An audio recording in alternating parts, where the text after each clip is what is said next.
The wind conditions have been, nil all day, so it's not going to change. But we see Perrault here. Jean-Christophe Perrault still under 20 seconds. Second fastest goes under 20 minutes. 47, sorry. That's a great ride. Third last year. And he is going to go up onto the podium, Sean, I think, if Chavanel can't pull something out of the bag here. Like with Richie Porte. Velits has finished. He's tumbled down the board. 108 down on Quintana, but it's everybody else we're concerned with.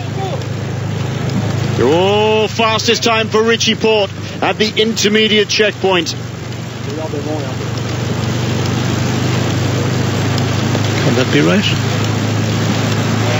Can that be right? Sean asks, can that be right? 21 seconds faster than Andrew Talansky. That is a canyon in timing.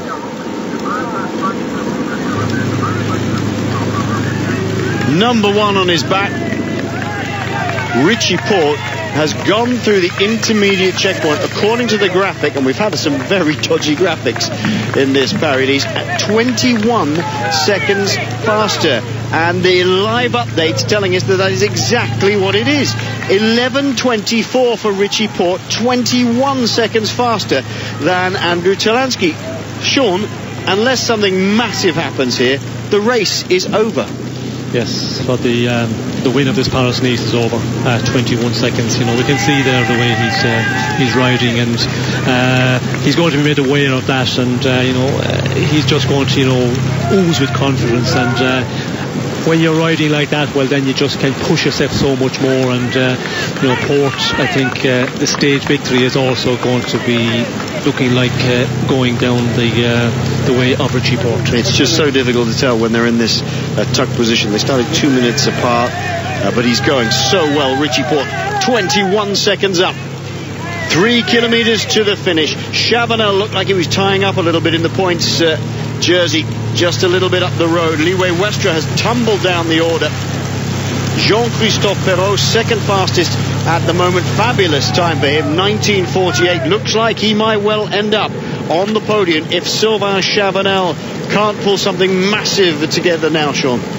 Yes, and it looks very much that way. And I don't think, Chavanel, to pull it out in the final, it doesn't look like he's doing that, but again, you never know. But it's all about, as I said a moment ago, the morale. If you are suffering a bit and you're going to feel that and you're going to be aware, but then it's difficult to pull something out of the bag. Well, Liwei Westra goes down below Jean-Christophe Perrault, 1 minute and 7 seconds down, not in the same form he was last year. He loses out to Perrault, TJ Van Garderen, Simon Spilak and Diego Ulissi. The other man who has not managed to make it so far, Peter Velits. So Velits and Westra, big losers today.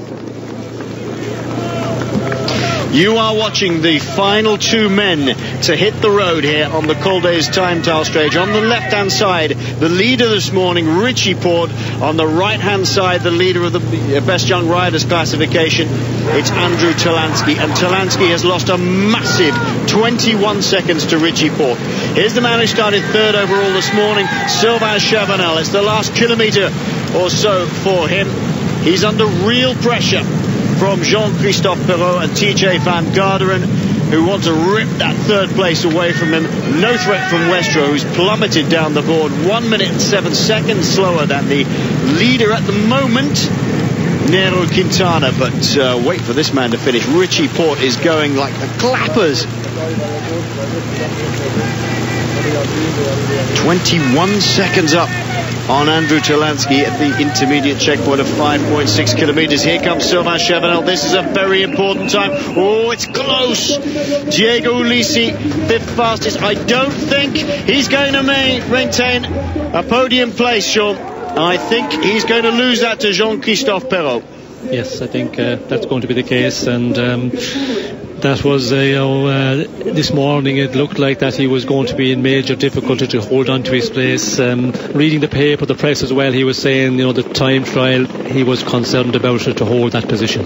Quintana still fastest, 19 minutes 43 seconds, and Perrault the only other man to come in under 20 minutes so far. It is raining here now at the finish. It won't make any difference whatsoever with these time checks. It's only just spitting. But the cloud is closing in, and Andrew Talansky, second fastest at the intermediate, 11:45, ahead of Jean-Christophe Perrault at 11:51, but 21 massive seconds behind Richie Porte.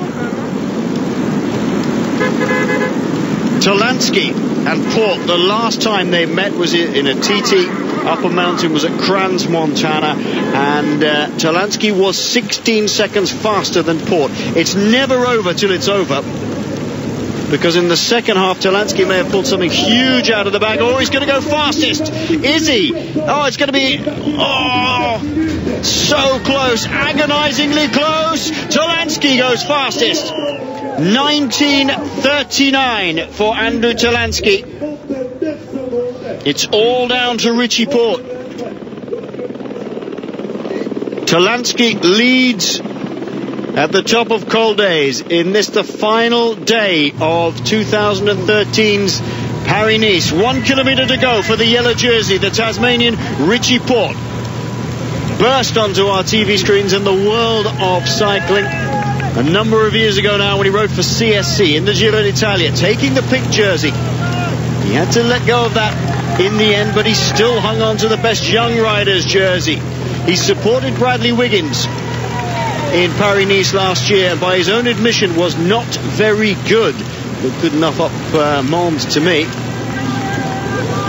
But Richie Porte, difficult to read as a rider. Talking to Rod Ellingworth today, who knows him very well, says, yeah, it's difficult to know whether he's feeling good or not. He yo-yos off the back, and then he's to the front, then he goes to the back again, then he moves around the side, does a little bit. You're never quite sure, but there's no place to sandbag or hide or room for misconstruing somebody here on a time trial. You either go quick or you don't. Richie Porte 21 seconds ahead, and the intermediate time check is storming towards the line into the last bend. Oh, it's massive! That's a huge gap! Absolutely enormous gap. Richie Porte is going to win Paris-Nice. Andrew Talansky couldn't do anything about it. 22 seconds faster. Talansky may be responding in the second half of the course, or maybe Richie Porte just consolidating that time, but it doesn't matter. 22.41 seconds ahead of Andrew Talansky. Richie Porte becomes the first Australian winner of Paris-Nice, and he did it in fine style. Up the Montagne de Lourdes, he launched an attack in the last kilometre and absolutely crucified the opposition, and he's done the same today. Porte takes the stage and the overall classification ahead of Andrew Talansky. Jean-Christophe Perrault